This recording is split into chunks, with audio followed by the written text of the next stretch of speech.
시작 기도하고 같이 시작하겠습니다. 성부와 성자와 성령의 이름으로 아멘. 예수의 어머니와 형제들이 와서 밖에 그분을 불러내려고 사람을 들여보냈다. 둘러앉아있던 군중이 보십시오, 밖에 어머님과 형제분이 찾아오셨군요 하였다. 그러자 예수께서 누가 내 어머니며 내 형제들입니까 하시고는 둘러앉은 사람들을 보며 말씀하셨다. 보시오, 이들이 내 어머니요 내 형제들입니다. 누구든지 하나님 뜻을 받들어 행하는 이런 이가 내 형제요 자매요 어머니입니다. 참 좋으신 주님, 오늘 저희 이 자리에 함께 모여 있습니다. 함께 기도하는 마음으로, 그리고 당신을 둘러앉아 있던 그 군중처럼 당신의 형제, 자매, 어머니로 이 자리에 앉아 있습니다.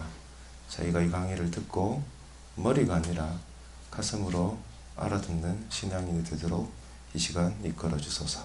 이 모든 것 우리 주 그리스도를 통하여 빈나이다. 아멘. 성부와 성자와 성령의 이름으로 아멘. 참 예수님, 잘 지내셨어요? 네. 강의를 하기 전에 앞서서 이렇게 늘 언제나 드는 생각이, 강의를 하면 이제 듣는 사람들에 따라서 받아들임이 달라요. 맞잖아요? 예전에 학교에 수업을 좀 해달라고 그래서 나가서 특강 형식으로 하려 했는데, 대학생들 분명히 앉아 있는데 자기들이 분명히 돈 내고 등록금 내고 앉아 있을 끼인데 강의를 듣는 애들도 있는데 안 듣는 사람들도 있었어요. 그게 좀 그렇더라고, 마음이. 그리고 본당에 이제 특강이나 이런 거에서 나가게 되면, 본당도 마찬가지예요. 늘 본당에 이제 뭐 예를 들어 교정비사 마치고 난 다음에 강의를 하잖아요. 강의를 하면 본당 신부님이 특강한다고 앉아 있으라 하잖아. 그러면 그런 마음으로 앉아 있는 분들도 있고, 그래서 느낌이 조금씩 다르더라고요. 그래서 아마도 여기에 앉아 계신 분들도 여러 가지 마음으로 앉아 있을 거예요. 맞죠? 그래, 뭐 평화방송에서 강의를 한다니까 한번 들어볼까? 라는 생각으로 오신 분들도 있을 거고, 여러 마음이 있을 건데요. 제가 강의하는 4주간 이렇게 말씀드리면 뭐하지만 조금 짧게, 그리고 빨리빨리 좀 지나가는 것도 있고, 엑기스만 뽑아갖고 이야기하는 것도 있는데, 그 속에 담겨져 있는 이야기들이 더 많아요. 담겨져 있는 이야기들이 더 많은데, 그거를 자세하게 알고 싶으시면 진짜 한국교회에서 책 펼쳐서 읽어보시든지 아니면 다른 강의를 직접 찾아서 들어보셔야 됩니다. 이것만 딱 듣고 난 다음에 이게 다라고 생각하지 마시고, 저 같은 경우에는 하나의 포커스를 맞추기 위해서 때때로 침소봉대하는 경우가 있어요. 강의를 할 때 요것만 좀 더 부풀리고 요거를 좀 더 작게 만드는 경우가 있거든요. 그게 다가 아니에요. 다가 아니기 때문에 수업을 좀 더 자세하게 알고 싶으시면 좀 들었으면 좋겠어요. 우리는 지난 시간까지 첫 시간에 순교에 대해서 같이 이야기를 했었고요. 두 번째 시간은 가슴, 신앙인은 가슴으로 살아가는 겁니다 를 이야기하기 위해서 브리게르 주교님에 대해서 우리가 같이 함께 여정을 쭉 따라갔었어요. 오늘은 순교자와 배교자, 말이 좀 억신데요. 순교, 배교. 우리는 순교하고 배교라는 말밖에 사용하지 않죠. 사실 순교와 배교밖에 몰라요. 모하임은 도잖아요, 우리 인생은. 근데 사실 그 당시에 살아갔던 사람들은 순교자도 있지만 배교자도 더 많았어요. 우리가 보기에는 우리가 지금 배교자라고 이야기하는 사람들도 더 많았어요. 하지만 그 배교자라고 이야기하는 사람들 중에 삶이 그리워서, 너 죽을래라고 얘기했을 때 예, 저 죽겠습니다라고 얘기한 사람들이 순교자라면, 그렇게 하지 않고 살아갔던 무수한 배교자들도 많거든요. 그래서 오늘은 순교자하고 배교자들에 대한 이야기를 하면서 우리 신앙에 대해서 한번 재고하고, 순교자와 배교자들 더 앞서서 우리의 신앙의 선조들은 어떤 마음으로 그 시대에 신앙생활을 했을 건가에 대해서 고민하는 시간을 가지겠습니다. 순교자하고 배교자를 이야기할 때 중요한 거는 주체예요, 주체. 박해를 누가 하는가? 우리 집에서 내가 성당 나가려고 할 때, 내가 막 성당을 가고 싶은데 우리 시어머니나 우리 남편이나 우리 자식들이 뜯어 말겨 나가지 말라고. 그럼 그거 박해예요? 우리 개인적으로는 박해라고 얘기할 수 있어요. 하지만 우리가 순교가 되기 위해서 박해라고 이야기할 때는요, 그 주체는 늘 언제나 국가가 되어야 합니다. 근데 국가가 되는데 참 신기하게 그리스도교가 들어오게 된 그 동아시아 3국, 중국, 일본, 한국이 똑같이 박해가 있었어요. 똑같이 동아시아 3국, 중국, 일본, 한국이 있었는데 똑같이 들어왔으나 똑같은 박해가 있었으나 그 박해의 양상이 다르게 됩니다.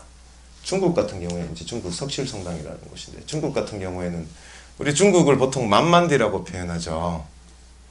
만만디. 이 만만디라고 표현하는 말은 그 중국말이기도 하고요. 우리 지금 그 국어 사전에도 이게 만만디라는 표현이 올라가 있어요. 왜냐하면 하도 많이 사용하기 때문에. 만만디는 행동이 굼뜨거나 일의 진행 속도가 느린 사람 또는 느린 것을 표현하는 단어라고 이야기합니다. 근데 우리는 중국 사람들 항상 그렇게 표현하잖아요. 근데 중국 박해도 비슷했어요. 중국 박해도 보면 예를 들어 북경이라는 도시가 있으면 북경 안에 선교사로 파견된 사람이 있다. 그러면 그 선교사가 북경 안에 들어갈 거 아니에요. 베이징 안에 들어가서 이제 머물고 있어요. 근데 이제 황제에 의해서 박해가 시작됐어. 그러면 박해의 시작 이후로 이렇게 이야기합니다. 너 선교사, 네가 있는 그 자리, 북경 그 안에서는 머무는 게 허용돼. 나가고 싶으면 언제든지 나와도 돼. 그런데 다시 들어갈 수 없어. 다른 선교사가 베이징에 들어가고 싶어. 문을 두드리면 안 돼. 너희가 원한 장소, 그 자리에서 머무는 것은 허락하지만 다른 곳으로 가는 건 허락하지 않아. 단 너가 고국으로 돌아가고 싶으면 가. 이게 박해예요. 왜? 어차피 그 선교사가 거기에 머물다가 보면 시간이 지나면 어떻게 해요? 늙잖아요. 늙으면 어때요? 죽잖아요. 늙어 죽을 거 아니야. 언젠가는. 그러면 천주교는 사라질 거 아니야. 라는 마음으로 박해를 해요. 이게 만만디. 참 재밌죠? 특히나 이제 예수의 회원이라고 써놨는데요. 예수의 회원들이 중국에 선교를 나갔을 때 중국 문화를 배우고 유교를 배우고 난 다음에 식자들에게 다가가서 선교를 해요. 이것을 적응주의식 선교라고 이야기하는데요. 그런 식으로 선교를 하는 예수의 회원들이 있고 그 인면에 다른 선교 단체가 있었어. 도미니코회나 프란치스코회나 이런 데서는 아니야. 중국보다 다른 우리가 데리고 온 천주교가 더 우월해라고 이야기를 하면서 그들에게 그 이야기를 하기 시작해요. 마찰이 생기죠. 그래서 국가에서 예수의 회원이 아닌 사람들은 나가. 프란치스코회든 도미니코회든 너희는 필요 없어 라고 이야기를 하게 됩니다. 이게 중국의 박해의 시작이었습니다. 일본은 조금 달라요. 요거는 이제 일본의 오우라 성당이라고 1864년에 지은 성당이에요. 목조 건물 성당. 1864년. 그때 우리나라 뭐 하고 있었어요? 박해 시대이기도 하지만 이때는 이제 철정에서 고정으로 넘어가던 그 박해 완화 시대라고 이야기하던 그 시대 때 우리나라에 아직 성당이 존재하지 않을 시대였었어요. 그때 이제 이미 프랑스 선교사인 부티장 신부라는 분이 여기 이제 오우라 성당이라는 성당을 짓는데요. 일본은 박해가 억수로 빡쳤습니다. 일본에 천주교가 전래된 것은 16세기 말엽이었습니다. 16세기 말엽. 처음에는 일본 정부에서 긍정적이었어요. 일본은 그 당시에 이제 전국시대라고 하는 전국시대가 있었는데 그거는 차로 밀어놓고 보면 일본은 그 그리스도교에 대해서 정확하게는 그 서양 문명에 대해서 문화에 대해서 부정적이지 않았어요. 받아들이려고 했거든요. 그리고 그리스도교도 그 일환으로 생각하고 무조건 다 받아들였어요. 하지만 시간이 지나면서 그리스도교, 정확하게는 서양에서 넘어오는 것들의 문명은 받아들이고자 하지만 그리스도교는 밀어내려고 합니다. 이유가 뭔가 하면 국가 기밀을 외국에 갖다 파는 거 아닌가 이런 생각을 가졌고, 또 하나는 천주교가 아니라 불교를 통해서 국가의 중심을 모으려고 했거든요. 그래서 박해가 시작됩니다. 근데 일본은 박해가 조금 달라요. 중국은 만만디라고 표현했듯이 쭉 그래 시간이 지나면 알아서 다 죽으니 막 이런 식으로 했더라면 일본은 조금 다릅니다. 나만 죽는 박해가 아니었어요. 초창기에는 일본도 사람들을 죽일 때, 그리스도교 신자들을 죽일 때 그리스도 신자가만 죽였어요. 하지만 시간이 지나면서 나만 죽이는 박해가 아닙니다. 26성인 니시자카 언덕이라는 곳, 나가사키라는 곳에 가면 니시자카 언덕이 있고, 거기에 가면 26성인 기념관이 있고, 그 옆에는 필리포 성당이라는 곳이 있어요. 거기가 이제 일본의 최초의 순교자분들, 1580년대에 돌아가신 분들을 기리는 곳인데요. 그들의 순교를 바라보면서 일본 정부의 생각이 바뀝니다. 이후에 순교자들의 모습을 보면서 생각이 바뀌어요. 순교에 대해서, 죽음이라는 거에 대해서 이제 떠다밀면 누구나 다 무섭고 떨리잖아요. 그렇잖아요. 너 죽을래라고 얘기하면 죽을게요 라고 대답 못 하잖아요. 우리 항상 무섭고 떨리는 게 바로 죽음이라는 건데요. 근데 이상하게도 이 일본에서 순교를 당하던 그 순교자들이 죽음을 두려워하지 않는 거예요. 그리고 그 죽음을 두려워하지 않는 순교자들의 모습을 보고 그 주위에서 바라보던 또 다른 사람들이 감화를 받는 거예요. 일본 정부에서 요래도 갖고 요런 식으로 우리가 그들을 박해하고 그들을 순교로 내모는 것은 안 되겠구나 해서 다른 양상을 사용합니다. 나만 죽이는 게 아니라 네가 순교하고 싶으면 너만 죽는 것이라는 게 아니라 너 마을 안에 있는 모든 사람들 너희가 다 함께 고통을 당하도록 우리가 만들어줄게. 그래서 일본 교회사에서는 그 선교사들이 무수히 많이 갔는데요. 그 배교한 사람들 중에 신부님들도 있습니다. 무려 20명 이상. 얼마나 많이 빡셨으면. 아니요. 힘든 게 문제가 아니라 신부가 배교하지 않으면 그 신부 주위에 있던 신자들을 배교한다라고 말을 했던 그 신자들을 죽이는 거예요. 그러니 신부가 나 죽을래요 라고 끝까지 밀고 나갈 수 있겠어요? 그렇게 대답을 하지 못하는 거예요. 마찬가지로 박해가 있으면 나만 죽는 게 아니라 어떤 마을에서 발각이 되면 마을 전체를 뒤집어 버립니다. 그리고 모든 신자들, 그리고 그리스도교와 관련된 모든 물건들을 다 찾아냅니다. 얼마나 무서워요. 그리고 이런 행위를 매년 행하게 됩니다. 여기 이제 에붐이라는 행인데요. 십자고상이나 또는 동정성모의 상본 또는 정종성모를 이렇게 동판화에 새겨놓고 마을 신자들을 다 부릅니다. 매년 정월에 불러서 밟고 지나가. 밟고 지나가지 않으면 뭡니까? 신자인 거예요. 그러면 그 사람뿐만이 아니라 그 마을을 전체 다 뒤집어 버립니다. 조금이라도 신자의 모습이 나타나면 다 처형시켜 버립니다. 삶의 터전을 나뿐만이 아니라 가족뿐만이 아니라 친척뿐만이 아니라 그 동네의 모든 사람들의 삶의 터전을 없애버리는 거예요. 그러니까 여러분들 같으면 이럴 때 어떻게 하겠어요? 밟겠어요? 안 밟겠어요? 여기 보면 나를 밟아라. 나는 밟히기 위해 세상에 왔다. 이렇게 적혀져 있는데 요 단어는 엔도 슈샤크라는 분이 쓴 침묵이라는 그 소설란에 적혀져 있는 글인데요. 이렇게 적혀져 있어요. 여러분들은 어떻게 하겠어요? 그리스도교 신자라면 밟을 수밖에 없어요. 발로 밟을 수밖에 없어요. 나 때문에? 아니요. 내가 아니라 나와 함께 있는 그들 때문에. 그래서 밟고 지나갈 수밖에 없어요. 그리고 그리스도교 신자라는 걸 숨기고 우리는 불교 신자입니다 라고 하면서 밖으로 이제 드러낼 때는 그렇게 드러내면서 살아가요. 쉽겠어요? 안 쉬웠을 거예요. 그들은 그들만의 가꾸레 기리시다는 숨어있는 그리스도인이라는 뜻인데요. 그들은 그렇게 가꾸레 기리시단이라고 불리면서 은둔한 또는 숨어있으면서 그들만의 신앙생활을 영위해 나와요. 그게 바로 그들만의 비밀이에요. 그들만의 비밀. 자, 요래 밟고 지나갔어요. 마음이 아파요, 안 아파요? 그리스도교 신자로서 마음이 아프죠?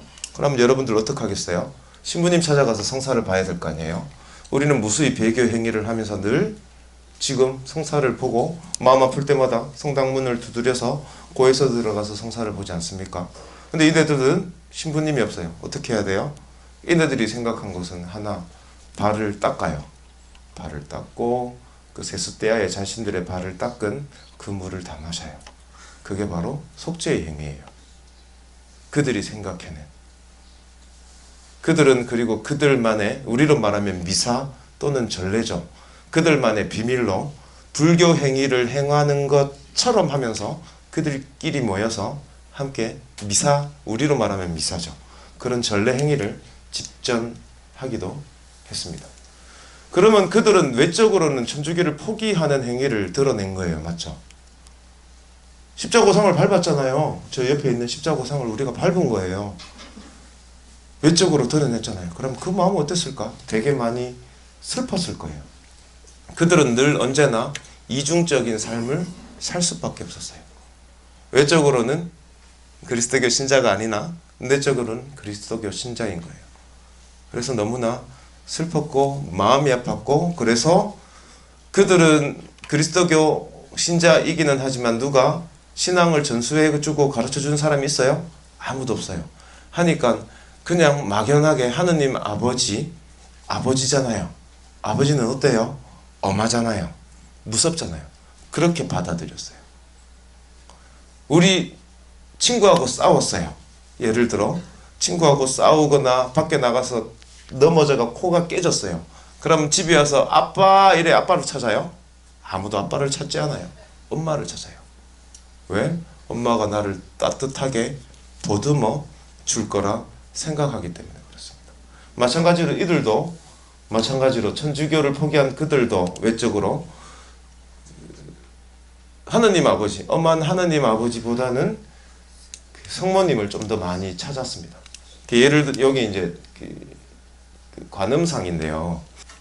일본에 가면 가꾸레 기리시탄, 그러니까 숨어있던 그리스도인들이 생활했던 삶의 모습들, 그리고 그쪽 집안에서 가지고 있던 물건들을 보면 가장 많이 나오는 게 뭔가 하면 관세음 보살 또는 관세보살, 관음보살 또는 보살상. 이 보살상이 가장 많아요. 왜 그러면 이 보살상이 그 집집마다 다 있을까? 그들이 천주교 신자임을 드러내기 위해서 아니에요. 불교 신자라는 것을 드러내기 위해서 불상을 모시는 게 아니라 이 관세음보살상을 모시고, 그리고 이 관세음보살상은 여성성을 가져요. 그러니까 누구를 동냥을 해요? 성모 마리아, 성모 엄마를 동냥하면서 집집마다 모셔놓고 간구했던 거예요. 우리의 죄를 대신해서 빌어주소서 라고 하면서 그들은 그렇게 신앙생활을 했어요. 그리고 난 다음에 그들이 다시 신앙의 자유를 얻었을 때 그들은 보석행위로 자신의 보석으로 성당을 짓기 시작해요. 우리는 성당 지으려면 뭐가 필요해요? 돈이 필요하죠. 우리 동기 신부님 중에 한 분도 그 성당 짓는 데 가 계신데 지금 골머리를 아파하십니다. 왜냐하면 돈 때문에 너무 많이 힘들다고. 마찬가지로 얘네들도 성당을 짓기 위해서는 뭐가 필요해요? 이게 필요했을 거예요.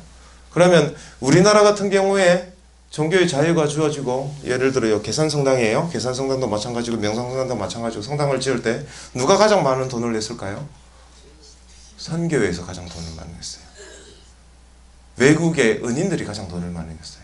그 당시에 한국인 신자들은 돈이 없어 너무 가난했거든요. 돈을 낼 형편이 안 된다라고 생각을 해서, 우리 이 앞에 계산성당 같은 경우에 신자들이 그 당시에 노력봉사를 해서 성당을 지어나가죠. 일본에 좀 달랐어요. 그들은 신부가 오든 안 오든 성당을 짓기 시작해요. 마을마다 성당이 올라가요. 성당을 짓는데 돈이 모자래. 그럼 어떻게 해요? 성당을 잠깐 짓는 거 멈춰요. 그래서 10년, 20년 걸려서 30년 걸려서 성당을 짓기도 합니다. 그게 바로 일본이었어요. 일본. 참 재미있는 나라예요. 그럼 우리나라는 어땠을까? 여기는 제가 재직하고 있는 어디일까요? 관덕정 순교기념관. 관덕정이라고 얘기하면 제주에도 관덕정이 있기 때문에 정확한 명칭으로 관덕정 순교기념관. 우리나라는 중국하고 일본하고 딱 반반이에요. 반반. 때로는 혹독하게, 때로는 느슨하게. 박해가 있을 때도 있었고 때로는 박해의 완화기가 있을 때도 있었어요. 그래서인지 우리는 순교하고 배교에 대해서 참 쉽게 이야기를 해요. 참 쉽게. 정말 편하게 순교, 배교에 대해서 이야기하고, 요즘 시대는 특히나 이제 종교의 자유가 주어지고 난 이후에, 그리고 그것을 우리는 만끽하면서 살아가는 우리는 정말 쉽게 순교와 배교에 대해서 이야기하고 그 행위에 하면서도 별로 끄리낌이 없어요. 하지만 순교와 배교를 택했던 이들이 정말 쉽게 그들은 선택을 했을까? 아니에요. 그들은 순교, 배교 어떤 것을 선택해도 정말 쉽지 않게 선택을 했을 거예요. 배교를 선택한 이들도 정말 쉽지 않은 고민과 생각을 하면서 배교 행위를 했을 거고, 배교를 선택했을 거고, 그걸로 어때요? 아까 일본에 봤던 그 신자들처럼 마음 아파했을 거예요. 그게 바로 우리의 신앙의 선조들이 살았던 삶의 모습이에요. 그리고 그 어떤 선택을 해도 늘 언제나 후회가 남았을 거예요. 순교를 선택해도 뭐가 남아있어요? 내 자식, 내 부모, 내 가족, 친척들이 생각이 났을 거예요. 그게 늘 머리에서 떠나지 않았을 거예요. 어쩔 수 없는 거죠.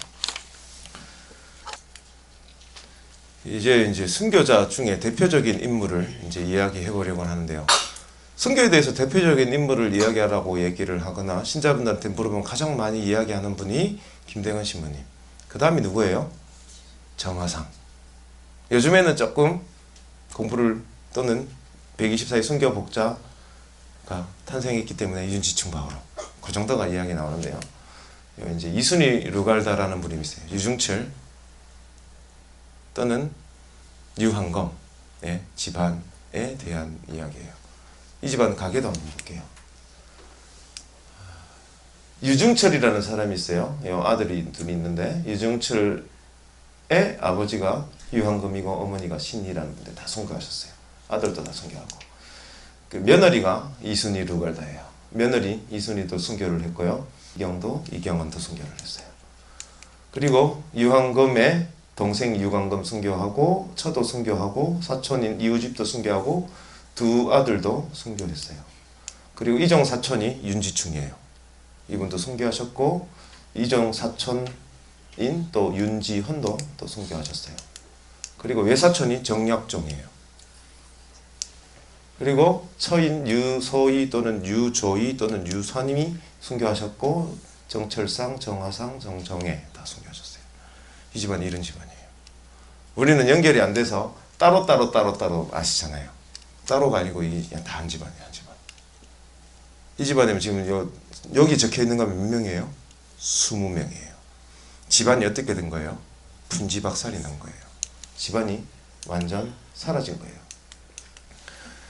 18세기에 우리 신앙인들 같은 경우에는 우리 이제 천주교가 전래되고 그 동정생활, 수도생활에 대해서 알려졌어요. 그리고 이 수도생활이 알려지고 난 다음에 수많은 사람들이 동정생활, 특히나 여인들이 동정생활에 대해서, 남자들도 마찬가지지만 동경을 했었어요. 아, 괜찮겠다, 좋겠다 이런 생각을 되게 많이 해요. 하지만 동정으로 살 수 있는 세상이 아니에요. 그 당시에는 유교 국가였기 때문에. 유교에서는 가장 큰 죄 중에 하나가 자식이 없는 거. 농담이 아니라. 우리 저 같은 신부들은 죄를 저지르는 거지. 그 당시로 가면. 그래서 노처녀나 노총각이 있으면 국가에서 강제로 결혼을 시키기도 했었어요. 그래서 여성 신자들이 동정의 삶을 동경했기 때문에 머리에 쪽을 졌어요. 쪽진 게 뭐예요? 나 결혼했다라는 뜻이잖아요.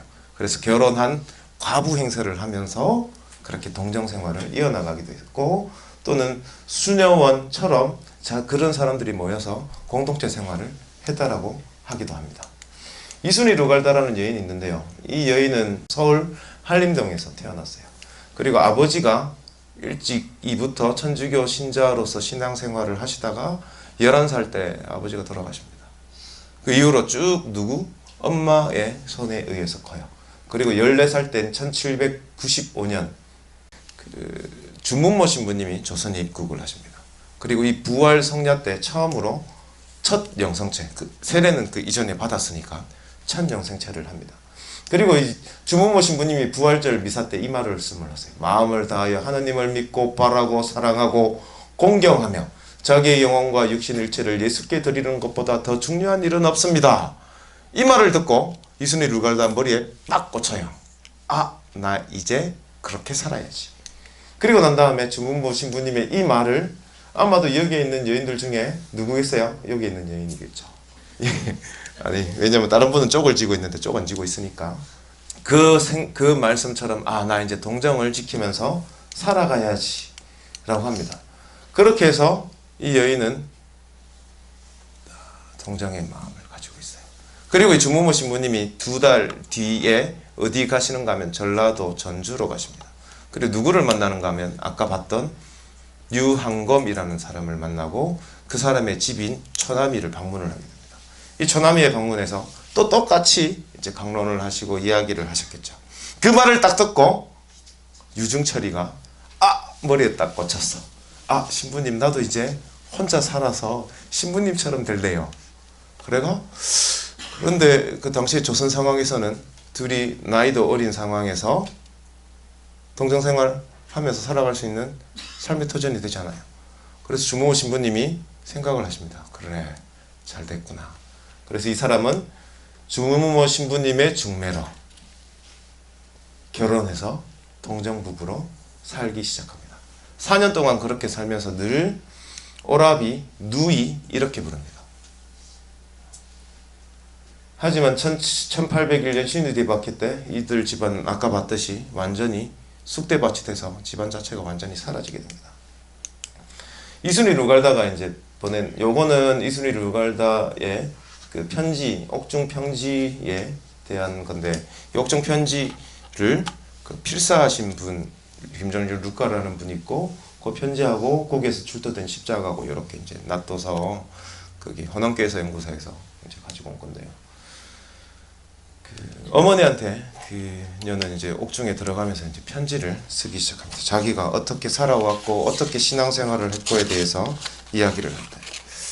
내가 만약에 감옥에 갇혀가 이제 죽음을 앞두고 있고, 나뿐만이 아니라 시아버지, 시어머니, 시동생, 남편, 집안 사람들 싸그리 다 붙잡혀서 옥에 갇혀 있고 나는 죽을 날만 기다리고 있어. 나뿐만이 아니라 모든 집안 사람들이. 그러면 나는 편지를 쓰면, 엄마한테 편지를 쓰면 제일 먼저 뭐라고 쓸까? 별로 쓸 말도 별로 없고 답답하기도 하고 쉽게 쓰지 않을 건데, 이순희 루갈다는 맨 처음에 엄마부터 걱정합니다. 읽어볼게요. 어머니, 우리가 서로 헤어진 지 4년 되었습니다. 보고 싶은 정의야 오죽하리오마는 모두가 하느님의 명입니다. 우리가 세상을 태어난도 하느님의 명이고 죽음도 하느님의 명입니다. 이것저것 삶과 죽음에 대해서 너무 깊게 생각하는 것, 그것도 너무나 우스운 일인 것 같습니다. 그러니 천번번 엎드려 비옵고 비오니 어머니 제발 슬픔 억제하시고, 비록 제가 죽더라도 상심하지 마시고, 그러다가 혹시나 천주의 명 배반할까 두렵습니다. 그 명에 순전히 순명하십시오. 하느님께서 저에게 순교를 허락하시면 보잘것없는 이 자식 진실되고 보배로운 자식으로 만드시는 것이니 천만번 바라옵건대 너무 상심치 마시고 부질없는 생각 마시옵소서. 이렇게 이야기합니다. 그냥 엄마 나 죽는데 걱정하지 마 이래 한두 마디 말로 끝내는 게 아니라 자기의 솔직한 마음을 다 드러내서 이야기하는 거예요. 그리고 난 다음에 엄마한테 부탁 아닌 부탁을 합니다. 엄마 나 죽더라도, 내가 순교하더라도 엄마 하느님 원망하지 마. 안 그렇겠어요? 내 자식 아까 봤잖아요. 오빠도 죽고 자기 남동생도 죽어요. 그러니까 자기 집안에 있는 자식들이 죽잖아요. 그럼 엄마가 그 마음, 그걸 봐야 되는 엄마 마음이 어떻겠어요? 완전 찢어질 거 아니에요. 그렇다고 해서 엄마 하느님 미워하거나 과도하게 상심해서 하느님 밀어내지 말라라고 이야기를 하는 겁니다. 그리고 난 다음에 이제 엄마한테 편지를 쓰면서 어떻게 우리가 오빠 오라버니라고 얘기하는 유중철 요한과 어떻게 신앙 생활을 시작하게 되었는지, 동정 생활을 시작하게 되었는지 이야기를 해요. 우리 만남은 두 사람의 소원을 하나님께서 윤허하신 특별한 은총이라 생각합니다. 그 은혜를 감사로서 죽기로서 보답치로 마음먹었습니다. 둘이 언약하기를 언젠가 가업 상속받는 날 되면 모든 재산 서너 쪽 나누어 가난하니 나누어주고 동생들에게 후히 나누어져 양심 부탁하고 세상 퍼이거든 각자 떠나 살자고 피차 약속 버리지 말자 다짐했나이다. 유중철과 이순희 루갈드는 첫날 밤에 둘이 이런 기도를 하는 거예요. 이런 약속을 하는 거예요. 우리 둘이 동정 생활을 하다가 동정 생활을 해야만 세상이 편이거든. 언젠가 종교의 자유가 주어지면 너는 네 갈 길 가고 나는 나 갈 길 가고 아버지 어머니 재산이 이렇게 많은데 그 많은 재산을 너하고 나는 전혀 탐내지 말고 그 재산 서너 쪽 나누어서 가난한 사람들 다 나누어주고 조금은 동생 주자라고 이야기하는 거예요. 이렇게 얘기를 하는 게 우리는 그냥 지나갈 수 있는 말인데요. 이게 어마어마한 부자였어요. 유한검 집안이.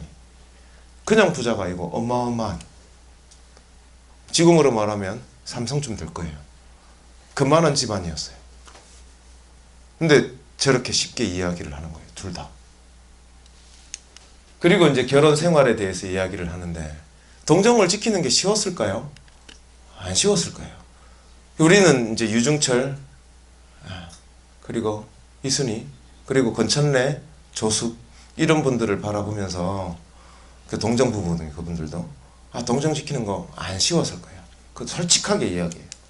작년 나벌이라 12월이라 유혹이 너무 심해 마음의 두려움이 얇은 얼음 밟는 듯 깊은 물속 빠질 듯 위태로웠습니다. 오로로 이길 바 간구하였더니 주님의 특별한 도우심으로 겨우겨우 동정 보존하였습니다. 우리 부부 지난 4년 지내며 사실상 남매 같았더니 중간에 유혹을 근 10여 차례나 당하여 어찌할 도리가 없을 뻔했습니다. 솔직하게 이야기하는 거예요. 다른 순교자들 같은 경우에 우리가 순교자들에 대해서 순교 신앙의 선조들 중에 순교자들 성인들이나 복자들 같은 경우에 이야기 들을 때 늘 언제나 영웅적인 이야기만 들어요. 근데 사실 그네들도 우리처럼 고민하고 생각하고 순교자들도 마찬가지예요. 고민하고 생각하고 힘겨워하고 어려워하고 그거를 이순희 루갈드는 자신의 편지에서 가감없이 다 이야기를 그대로 다 하는 거예요. 이 남편 이게 이 편지 안에 이제 나오는 건데 남편 유중철이 1801년 10월 9일 날 순교하는데 유중철하고 이순희는 체포되고 난 다음에 이상하게도 다른 감옥에 가다 놔요. 그리고 아까 봤던 시동생 유문석이가 함께 갇혀 있는데요. 어느 날 그날이 이제 10월 9일이에요. 어느 날 간수가 유문석을 불러요. 그래서 이순희 루갈드는 생각을 해요. 남녀 7세 부동석인데 한때 같이 있으니까 뽑아서 다른 데 보내는 건가? 남자 여자 같이 있으면 그런 생각을 해요. 그러면서 이제 그 유중철을 만나면 전해달라고 이제 시동생한테 부탁을 해요. 우리 오빠 만나면 한날 한시에 같이 죽자. 그리고 우리 서로 잊지 마사이다 라고 이렇게 전해달라고 이렇게 이야기를 해요. 근데 채 한 시간도 못 돼서 그 유문석을 들고 나간 이유는 이제 사형시키려고, 죽이려고. 시아버지죠. 시아버지인 유한검은 사지가 찢겨져서 죽어요. 오체분시라고 이야기를. 사지가 찢겨져서 죽거든요. 그래서 이 유문석하고 유중철 같은 게 이제 목 잘려서 죽는데요. 불려나가는 이유를 잘 몰랐어요. 그는 편지에 그렇게 이제 다 남겨놔요. 아마도 우리 같은 경우에 이제 시동생이 죽었다는, 그리고 내 남편이 죽었다는 이야기를 들으면 뭐라고 생각할까? 저는 결혼 안 해봐서 잘 모르겠습니다만은 이순희 루갈드 같은 경우에는 맨 처음에 유문석이 먼저 죽었다는 이야기를 듣고 유중철, 자기의 남편이 죽었다는 이야기는 조금 뒤에 죽거든요. 뒤에 들어요. 죽고 난 다음에 편지에 뭐라고 쓰는지 알아요? 우리 오빠 어떻게 됐을까? 배교한 거 아닌가? 같이 불려나갔으면 같이 죽어야지 왜 시동생만 죽었을까? 이렇게 편지를 써요. 그리고 난 다음에 이어서 남편이 죽었다라는 소식을 듣고 남편이 죽기 전에 목이 잘려 죽기 전에 옷 안에다가 요만하게 만들어서 편지를 남겨놨어요. 누구한테? 나한테. 이순이 루갈드한테. 그때 그 편지가 있다라는 것을 보고 요 내용이었어요. 권면하고 위로하여 천국에 가 다시 보자. 이 편지를 받고 마음이 막 아마도 막 뚝뚝뚝 떨렸을 거야. 막 온몸이 치가 떨리듯이. 안 떨렸겠어요? 이순이 루갈드 같은 경우에는 맨 처음에 이제 12월 28일 무제한 어린이날 순교하는데요. 이분 같은 경우는 붙잡히고 난 다음에 죄목이 천주쟁이로 사학죄인으로 잡힌 게 아니라 천주죄인의 집안에 있었다는 이유로 형벌을 받았어요. 근데 그 연좌벌로 받았기 때문에 사형을 집행당하는 게 아니라 관노로 끌려가게 됐어요. 관노라고 하면 관과의 노비를 의미하는데요. 관과의 노비는 단순하게 노예의 종속적인 상태만을 의미하진 않아요. 그 당시에 관노라고 하면 여자 같은 경우에는 밤에 놀이개, 성적 놀이개로도 살았어야 했었어요. 남편이 10월 9일 날 죽었어요. 그리고 10월 13일 날 이제 유배지인 벽동이라는 곳으로 끌려가고 있었어요. 계속 그 전에도 나는 천주쟁이로 사학죄인으로 나를 몰아서 죽여달라고 이야기합니다. 자기는 이때까지 동정을 지켜왔는데 관노로 끌려가면 어떻게 해요? 이제 동정도 지킬 수 없을 거예요. 정말 어떻게 보면 가장 잔악한 형벌일 수도 있어요. 그녀한테 있어서는. 삶은 부재할 수 있지만 살아도 산 게 아니죠. 그래서 10월 13일 유배지로 끌려가면서 소리를 지르다가 100여리쯤 끌려갔을 때 다시 벽동으로 끌려가다가 다시 관장이 불러요. 100여리쯤 걸려갔을 때 다시 불러서 재판을 해요. 그리고 난 다음에 사학죄인으로 재판을 받고 사형 선고를 받아요. 전주감령회에서 곤장을 맞은 그녀는 곤장 받고 난 다음에 이제 사형을 선고하기 전에는 이제 두드려 맞아야 되니까 그 당시 법에 따라서 맞았는데 기분이 좋아요. 왜? 관노로 끌려가다가 이제 죽을 수 있어서. 한참이 지난 후 아픔은 그치고 갈수록 은총이 충만히 차올랐습니다. 이렇게 편지를 쓰고 있어요. 이건 어디예요? 치명자산이에요. 그리고 이순이 루갈드의 이제 편지에 보면 어머니하고 언니하고 올케한테 이제 편지의 제일 마지막 머리에 이제 쓰는 말인데요. 한번 읽어볼게요. 깊이 깊이 살펴 매사에 천주께 순명하는 것으로 마음 다스리는 근본 삼으시고 지은 죄 뉘우치고 선을 행하십시오. 비록 작은 허물이라 하더라도 큰 허물처럼 살펴서 큰 죄 지은 것처럼 통회하시고 선을 행할 기회가 오시면 비록 적은 선일지라도 버리지 마십시오. 항상 힘써 열렬히 사랑 실천하고 통해 열렬한 사랑 없을지라도 그러더라도 기도하십시오. 그러면 꼭 주님께서 그 마음들 주실 것입니다. 남 용서하고 자신 성찰하고 화목에 힘써셔서 어머니는 주님 뜻에 합당한 그런 늙은이 되시고 형님네는 사랑하는 딸 되시면 아니 좋겠나이까. 유언 아닌 유언을 이렇게 남겨요. 이게 누구한테 쓰는 말이에요? 엄마한테 그리고 형님들한테 쓰는 말이기도 하지만 우리 모두한테 쓰는 말이기도 해요. 그래서 이순이 루갈드의 편지를 우리 신앙의 선조들은 돌려가면서 읽어보고 또 필사해서 또 돌려봤던 거예요. 배교자에 대해서 또 이야기를 해보면 배교자 중에 배교자들은 대체로 남겨진 게 별로 없어요. 왜냐면요, 배교했잖아요. 살라고 배교했잖아요. 살라고 배교했으면 다 없애버리잖아요. 그리고 배교자한테 우리가 배울 게 있어요, 없어요? 배울 게 별로 없어요. 그래서 전해지는 게 별로 없어요. 하지만 이 배교자 중에 최혜두라는 사람이 자책이라는 글을 남겨요. 그 사람의 편지는 지금까지 전해지고 있어요. 이 사람은 천사천인 연율 권고로 천주교에 입교를 하는데요. 맨 처음에는 지도자급 인사들과 함께 천주교의 지도자였어요. 그리고 1801년 박해가 시작되었을 때 이 사람은 도망을 갑니다. 살아야 될 거 아니에요. 도망을 가요. 포졸들이 들이닥쳐서 집에 가서 아버지인 최상원을 붙잡아가요. 나 대신에 아버지를 붙잡아가는 거예요. 그러면서 자수하래. 여러분 같으면 어떡하겠어요? 도망가요? 아니에요. 자수해야죠. 아버지가 붙잡혀갔는데. 그래서 아버지 최상원 체포 소식을 듣고 관청에 들어가요. 관청에 들어갈 그때만 해도 뭐예요? 마음이 그래 나 이제 순교하리라. 까짓거 죽지 뭐. 하지만 이 사람은 처음으로 매를 맞았어요. 처음으로 진짜 죽을 것 같이 매를 맞았어요. 그러면서 두려움이 떠올랐어요. 진짜 이러다가 죽는 거 아닌가. 무섭고 떨리고 아프고 힘들고 고통. 그러면서 그 사람은 순교가 아니라 배교를 선택하게 됩니다. 하지만 사형은 명했지만 이 사람은 유배를 떠나요. 유배를 떠나서 어디 오는가 하면 지금 포항, 경상도 흥의 땅으로 유배를 오게 돼요.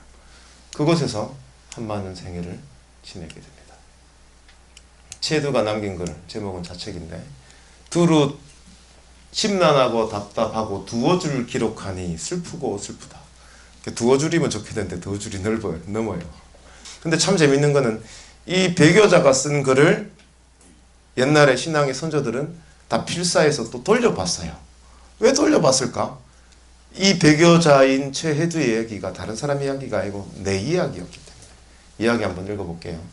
나는 천주교 입교하여 근 20년 죽기로서 열심 봉사하였다. 그러나 시절이 불행하여 교회에 대해 큰 박해 일어나니 평소에 열심 봉사하여 그 믿음 크게 이룬 사람들은 주 예수님의 가르침을 위하여 목숨을 버리는 그 순교를 받았지만 나같이 아무런 공도 믿음도 덕도 없고 죄 가득 탄 이 인생은 지난 신우년 천주께서 내리신 그 충교 치명의 큰 은혜 참내지 못하고 나 혼자 이곳에 와 있으니 아이고 원통하고 원통하다. 이렇게 시작해요. 원통하죠. 나도 참 그때 순교했었으면 후회하는 거예요. 왜 나는 그때 순교하지 못했을까? 어떤 선택을 하더라도 늘 사람은 후회할 수밖에 없어요. 최두가 이 경상도 지방에 와서 그가 그냥 거기에 머문 게 아니고요. 또 거기 와서 또 신앙생활을 해요. 신앙생활을 하면서 어느 날 이제 성경책을 딱 펼쳐서 읽기는데 산상수훈 중에 이제 진복팔단 마태복음 5장 3절에서 이하에 나오는 그 진복팔단 이야기. 지금 우는 사람은 행복하다. 지금 배고픈 사람은 행복하다. 지금 목마른 사람은 행복하다. 라는 그 구절을 읽고 난 다음에 위로가 돼야 되잖아요. 근데 위로가 안 돼. 왜 위로가 안 되는가 하면 진복팔단의 가로되 고난자 고통 중에 있는 사람이 행복하다 했으나 이 세상 괴로움 나 홀로 다 받은들 내가 무슨 참 행복의 사람이 되겠습니까? 내 행위를 생각하건대 천주를 믿는다 하는 사람으로서 도리를 행했다고 할 수 있겠습니까? 나는 지금 육신의 복을 위하여 이 옥중에 앉아 있습니까? 아니면 이 육신의 안위를 위해서 이 옥중에 앉아 있습니까? 이렇게 이제 편지를 써요. 스스로한테 이야기하는 거예요. 너는 도대체 무엇 때문에 지금 여기 앉아 있노? 네 살라고 이 앉아 있는 기가 예수님의 그 복음을 읽어도 네한테 하나도 위로가 안 되네. 나한테는 왜 그럴까? 라고 이야기합니다. 그러면서 이제 여기서 멈추어 버리는 게 아니라 또 신앙생활을 또 시작해요. 또 열심히 이제 신앙생활을 해야지. 참 재밌는 사람이에요. 이런 거 보면 우리하고 똑같아요. 맞죠? 성당 문턱을 놨으면 세상에서 막 허덕이다가 또 성당 문턱을 들었으면 뭔가 죄 짓는 것 같고 또 성사 봐야 될 것 같고 성사 보고 나면 또 속이 후련해서 신앙생활 열심히 해야지라고 마음먹고 또 나가면 한 2, 3일 지나면 또 똑같은 옛날로 돌아가는 나하고 똑같아요. 이분도 똑같았어요. 그리고 난 다음에 신앙생활을 열심히 하니까 옆에 사람들이 이제 손가락질하면 이야기합니다. 저거 천주쟁이 아이가. 또 다른 사람들은 뭐라고 얘기해요? 천주교 신자들은 전마 배신자 아니가. 그 말을 들으면 자기 속이 억장이 무너질 거예요. 그럼 여러분 같으면 뭐라고 했어요? 내 뒤에서 나를 욕하는 사람, 내 앞에서 나를 욕하는 사람 있으면 치고받고 싸우지 않겠어요? 이 사람은 그렇지 않아요. 이렇게 이야기를 해요. 우리 주 예수는 지극히 높고 지극히 귀하고 지극히 허물 없으시되 남의 나무람과 남의 업신여김과 남의 욕함을 감수하셨거늘 나같이 지극히 작고 천하고 죄악과 과실이 적겹이 쌓여있는 사람인데 내가 남의 나무람과 남의 비방과 남의 욕함을 받음이 마땅한데 무엇을 참기 어려워하겠느냐. 아, 뭐 욕심해도 돼. 우리 주 예수님은 십자가에서 돌아가기 직전에 아무런 죄 없는데도 그렇게 욕을 얻어먹고 그렇게 돌아가셨는데, 나같이 죄악이 겹겹이 쌓여있는 이런 사람이 욕 좀 먹는 게 어떻겠어. 우리 예수님도 욕받았는데. 안 그래요? 요 마음도 여기 문턱을 놨으면 또 다 사라지고 없어져요. 이게 또 제두가 남긴 글인데요. 한번 읽어볼게요. 이 사람이 이제 흥의 땅에 와서 처음에는 신앙생활 하면서 막 그래 열심히 해야지 했는데, 시간이 지나면서 스스로한테 이야기합니다. 이곳에 오던 초년에는 그래도 양심이 조금 남아있었으나 이제는 몹시 그렇대요. 음담패설은 도리어 기뻐하다가 점점 물들어 입으로 그런 말 하기를 믿지 않는 속인에게 짓지 아니하니 이 무슨 일이냐. 나의 행실 생각컨대 믿지 않는 속인도 지각 있는 자는 잘하지 않는 버릇을 천주 믿는 자 버리지 못하니 아이고 한심하고 서럽지 아니한 것. 하느님을 믿는다라고 이야기했는데 사람이 쉽게 바뀌어요. 안 바뀌잖아요. 음담패설 이런 거 막 재밌는 이야기, 막 세상 이야기 이런데 막 귀가 넘어가잖아요. 신자들끼리 모여서 뒷담화 하면 막 재밌잖아요. 하면 안 되는 거 아는데 좀 있거든. 그냥 다음에 안 해야지 해놓고 어떻게 해요? 또 하잖아요. 또 하면서 더 이제 또 센 거 하잖아요. 더 깊은 거 하고 똑같아요. 똑같다고. 그러면서 또 자기를 또 이렇게 얘기해요. 쓸데없는 말과 제되는 생각은 일부러 일삼아 부지런히 맛있게 하고, 유익하고 공되며 덕되는 기도문을 외울 때는 어서 바삐하고 무슨 큰일이나 있는 듯 입만 놀려 맛없이 지나치니 이렇게 하고도 때를 잃지 아니하랴.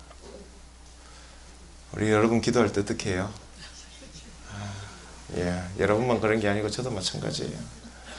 신부들, 수녀님들 늘 언제나 해야 되는 기도 성물도 의무방어잖아요. 천천히 하면 20분 할 거 샬라샬라 하면 5분 만에 끝납니다. 여러분들 아침 기도하면 얼마 걸려요? 천천히 그래도 생각하고 저녁 기도 천천히 생각하면 그래도 다음은 한 2분 한 3분은 안 걸리겠어요? 2분 3분이야 30초면 끝나는데. 맞죠? 묵주기도 어떻게 해요? 묵주기도는 염경기도이기도 하고 묵상기기도 하잖아요. 그래서 우리는 염경을 하고 묵상을 하지만, 그래도 묵상을 하면서 하면 최대한 5단 할 때 한 얼마 걸려야 돼요? 그래도 그래도 아무리 안 써도 한 15분 20분 한다 치자. 우리 어떻게 해요? 우리 10분 하면 끝나잖아. 빠를 때는 5분? 샤라샤라. 다른 사람 이야기가 아니고 제주 이야기가 우리 이야기였어요. 그래서 제주가 남긴 글이 보여진 거예요. 제주가 또 쓰는 걸 중에 한날을 살면 한날 해가요.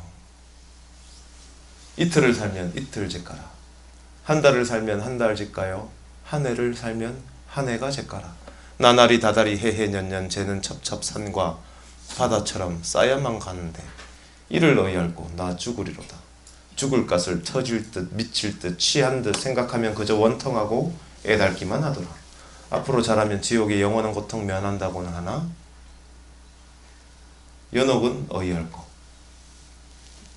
그러나 실망치 말고 부지런히 힘써보세. 이렇게 하면서 이제 글을 마치거든요. 생각 한번 해봐요. 이게 내가 최애도예요. 내가 최애도. 내가. 여러분도 마찬가지고 제가 최애도예요. 우리는 늘 언제나 한국천주교회사를 이야기하면 영웅적인 사람에 대해서, 영웅적인 순교자에 대해서. 근데 사실 산에 가보세요. 산에 가면 나무도 있고 돌도 있고 커다란 나무, 커다란 돌, 커다란 개울물, 커다란 그 무엇도 있지만 이런 물을 잡초들도 땅바닥에 막 널브러져 있고 돌멩이들도 있어요. 그게 누구예요? 그게 나예요. 그게 최혜두예요. 그게 여러분이에요. 우리는 늘 언제나 큰 나무만 바라봐요. 근데 큰 나무만 있으면 그게 숲이 이루어지겠어요? 아니에요. 한국 교회도 마찬가지예요. 한국 교회에도 기라성 같이 커다란 하늘에 떠 있는 태양, 달 같이 커다란 것들이 있으면 그 조그만 작은 별들도 있어요. 그게 바로 여러분들이고 바로 우리들이고 그렇게 살아가는 신앙인들이에요.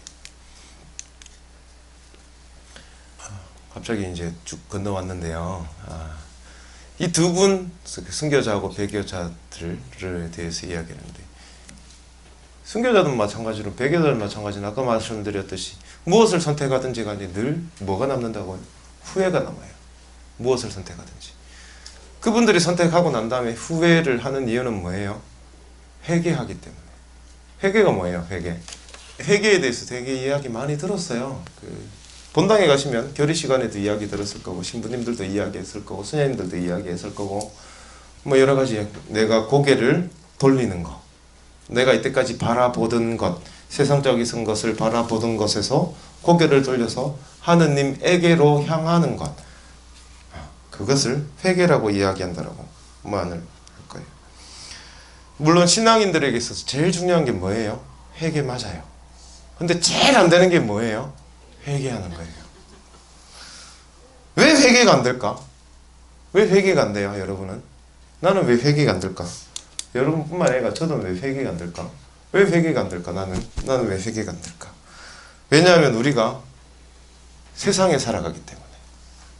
우리가 세상에 살아가기 때문에 그래요. 옛날 200년 전이라고 생각해 볼게요. 200년 전 여러분들이 교우촌 안에서 살아간다고 생각해 보세요. 교우촌 안에서 살아간다라면, 신앙 공동체에서 살아간다라면 그 안에서 나고 자라면서 신앙에 대해서 많이 배우고 신앙에 대해서 이야기를 많이 들으셨을 거예요. 근데 우리 사실 그렇게 살아가요? 아니에요. 성당 안에서 신자들끼리 만나면 신앙에 대해서 조금 이야기했다가 또 뭐예요? 세상으로 나가거든요. 세상 안에서 생활하고 늘 언제나 세상에 대해서 이야기를 해요. 옛날에는 교우촌 안에서 그렇게 살아갈 수 있으면 지금은 그렇게 못 살아요. 현대는 분업화된 세상이고 농사와 짓고 그렇게 살던 세상하고 다르거든요. 그래 정말 힘들게 살아요. 돈 때문에. 맞잖아요. 돈 벌기 어렵죠. 돈 벌기 어려워요. 정말 돈 벌기 어려워요. 옛날 생각해보면 저도 이제 얼라 때 전설의 고향 아시죠? 전설. 내 다리 내놔. 얼마나 무서웠어. 정말 무서웠거든. 막. 다리도 부들부들 떨리고. 요즘에는 영화관이나 TV에 보면 목 잘리고 피 튀기고 이렇게 더 덜 무서워. 옛날에 피 이만큼만 봐도 아이고 놀래가 이랬는데. 안 그래요? TV나 영화관 보면 얼마나 많은 장면들에서 정말 잔혹하고 선정적인 장면들 얼마나 많이 보여져요. 우리는 그거에 늘 노출되어서 살아가요. 얼마나 신앙생활 힘들겠어요. 우리가 안 힘들겠어요. 마찬가지예요. 그래서 그런 점에서 우리는 옛날의 신앙인들하고 정말 비슷하게 살아가요. 옛날의 신앙인들은 박해라는 국가로부터 박해가 주어졌지만 우리는 스스로 세상으로부터 알게 모르게 박해를 당하면서 지금 이 순간에도 살아가고 있어요. 그래서 우리는 하느님을 따라 살아가면서 때로는 나쁜 짓도 하고, 때로는 속이기도 하고, 때로는 하느님을 멀리하기도 하고, 때로는 주일 미사 빠지고 성사 보고 미사 나가기도 하고, 때로는 주일 미사 의해요 안면 바쳐가 나가기도 하고, 본당 신부님이 내 얼굴 아는데 이러가 나가기도 하고, 미사 나가기 싫은데 때로는 빌게이스 나가기도 하고, 그러면서 우리는 스스로한테 늘 가슴 아프고 괴로워하고 왜 이러지? 라고 해요. 그게 뭐예요? 회개예요. 회개는요, 너무 어렵게 하느님께 고개 돌리고 그렇게만 살아가고, 물론 그러면 정말 좋아요. 정말 좋은데요. 그게 안 되면 늘 언제나 회개하면 되잖아요. 하느님, 우리 다 하느님의 자녀잖아요. 저도 하느님의 자녀고 여러분도 자녀예요. 맞죠? 예, 다 자녀예요. 우리는 자녀라는 것 스스로 믿고 고백하고, 우리가 입으로 고백하고, 누구 말이에요? 바오로 사도의 말이에요. 입으로 신앙을 우리 스스로 고백하고 믿음을 살아가면 돼요. 그게 회개하는 사람이에요. 입으로 고백하시기만 하면 돼요. 그리고 하느님께 나아가기 위해서 노력하시기만 하면 돼요. 끊임없이 노력하는 거예요. 쟤도 아까 봤잖아요. 예. 그런데 그래도 뭐라고요? 실망치 말고 부지런히 힘써보세요라고 이야기하면서 자기의 글을 마침표를 찍었다고요. 마찬가지예요. 내 모습을 바라보면 늘 뭐예요? 아유, 와 이러노? 와 이래 부족하노? 하지만 그것에 실망하지 않고 부지런히 노력하는 것, 그게 바로 신앙인이고 회개해야 할 사람입니다. 오늘 강의 여기에서 마치겠습니다. 감사합니다. 여러분 마친 기도 하고 이제 마치겠습니다. 성부와 성자와 성령의 이름으로. 참 좋으신 주님, 지금 이 시간까지 함께 해주심에 감사드립니다. 저희가 항상 당신께로 향하는 회개하는 사람, 자신을 항상 되돌아보는 회개하는 사람이 되도록 저희 늘 이끌어 주소서. 이 모든 것 우리 주 그리스도를 통하여 비나이다. 아멘. 성부와 성자와 성령의 이름으로. 수고하셨습니다.